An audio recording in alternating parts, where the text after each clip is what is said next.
Greetings, folks. Let's take a look at this piece. This is kind of common, but still thrilling. So this is an Otto Link mid or later Florida, USA, Super Tone Master. You can see there's our trendy USA stamp. And this was originally a 7, and I've done some restoration work on it. The piece was originally, it's really in quite beautiful, lovely, excellent condition, which is nice. And I kind of resisted doing anything to it. It was really close to mint condition, and I just, they're pretty rare at this point to find originals that are nice and have a good sound and play well and all. Well, this played, let's just say it was inspiring. I think I tend to do that. I'll find a vintage piece and I'll play it, and it's like, wow, that really has a sound and a poetry. But it might be a little bit of a challenge to play. But generally, I'll wait as long as I can. I'll try to avoid working on them if they're original. But I played this one enough, and I liked it, and I just said eventually, well, I need to make this play better. Most of the original ones, especially from this period, do not play very well because the facings are odd. The facing curves, are sort of suboptimal that they were using. I don't know why that is. And they just had issues, slanted facings, slanted tips, suboptimal facing curves, etc. But this one had something that made me enjoy playing it, but then it would be frustrating, like a lot of them are. So I went ahead and bit the bullet and did a job. So this originally, I have this indicated at a tip size of 105 thousandths. This was originally about 105. I did really very little, I did nothing in the way of opening it. But the table, as you can see, it had some sort of corrosion.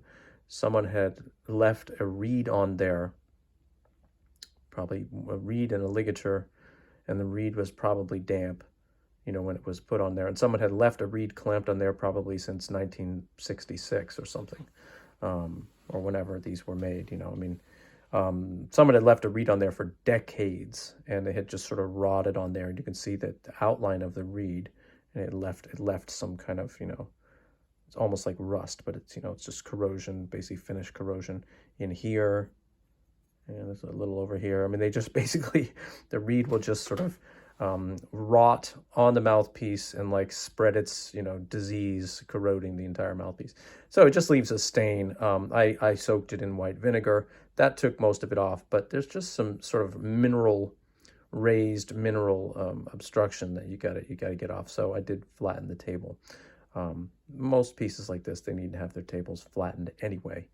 The late Florida metal links do not tend to have really concave tables or anything. Not true with the rubber pieces. The metal pieces, though, tend to be fairly flat. I mean, at least they're intended to be flat. They might be a little slanted here and there, but they don't have a general problem of concavity. But anyway, everything did need to be done. But it's an interesting piece. So I have it at 105. It was already at 105. And I've basically cleaned and trued everything. The facing, the curve was not good. It was not conducive to playing the saxophone. It was sort of, a nice looking curve, but not one that works very well. And so what I've done is, again, my thing has always been to stick to the traditional finish on these pieces because, well, I think they play better that way. And secondly, I mean, we have lots of options for other pieces. If what you want is a Berg Larsen or a Gardala piece with a huge baffle, you can buy those. You don't need to turn links into those. So I stick with the traditional on links for the most part because then they play like links. That's what they're supposed to be. So these pieces, the USA pieces, they are made with at least the let's just say certain periods of them anyway. They're sort of, generally speaking, they're made with what we call a step baffle or a shelf baffle. So, it comes up to maybe about right here and has a sort of a bit of a rollover, and then it's almost flat. So it has basically a change of angle that is almost flat, or in some cases completely flat, going up to the tip. Sometimes it can be a bit rounded, but it'll have a rollover at the change of angle so that it's not too abrupt. You know, you don't want a big corner there. I mean, that would probably work too, but it's just going to change the character of the piece. So you have a bit of a rollover and then a big shelf that tends to be fairly high going up to the tip. These tips tend to be a little bit squared off compared to the earlier ones in terms of how they finish them. And so I've pretty much replicated the original tip that was on it. But another funny thing with this period, with the late ones, with the USA ones, is the tips are kind of squared off when they cut them. But if you really understand how to true and level a tip rail, you will also find that when you get into the business of leveling that tip rail, you'll actually find on these originally the tip rail itself is concave. They're not even flat. So that what I mean to say is, let me see if I can illustrate this with something. Here we go. What I mean to say is that it's actually rounded this way, the tip rail itself. So it should be, to play better, level straight across, okay? But in fact, it's like concave, it's a circle. So the center point of the tip rail will actually be further away from the reed than the two corners. And that presents a problem when you're playing. I mean, it'll still work, but it just responds a certain way. But you'll notice if you try to flatten these tip rails, they're concave, which is just like, you know, what kind of machine were they using to cut them? The same thing is not true with earlier Florida links. It is not true.